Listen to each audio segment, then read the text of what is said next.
Welcome to our channel. Today we how to verify create internal tools with Softr and Stripe step by step clearly.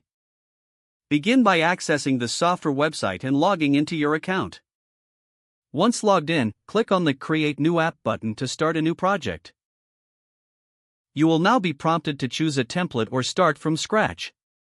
Select a template that aligns with the internal tool you wish to create.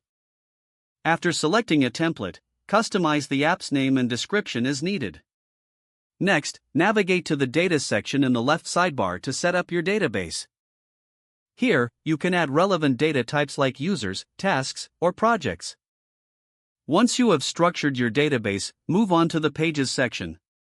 Create new pages according to the functionality you want to offer within your tool. Use drag-and-drop elements to design your pages, adding forms, tables, or charts as necessary. Next, to integrate Stripe, go to the Settings section in the left sidebar. Find and select the Integrations tab. Click on the Stripe option to start the integration process. You will be required to log into your Stripe account or create a new one. Once logged in, authorize Softr to connect with your Stripe account. This will allow you to accept payments or handle subscriptions directly through your internal tool. Return to the app builder in Softr and locate the elements you want to connect with Stripe. Link any payment forms to the corresponding Stripe payment settings. To test the integration, set up a test payment form within your app. Make sure to use the test API keys from your Stripe account for this purpose. Fill in the necessary fields and proceed to test the payment process. Observe the transaction in Stripe's dashboard to ensure everything is functioning correctly.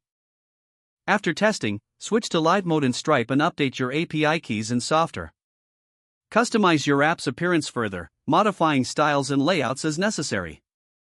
Once you are satisfied with your internal tool, click the Publish button to make it live.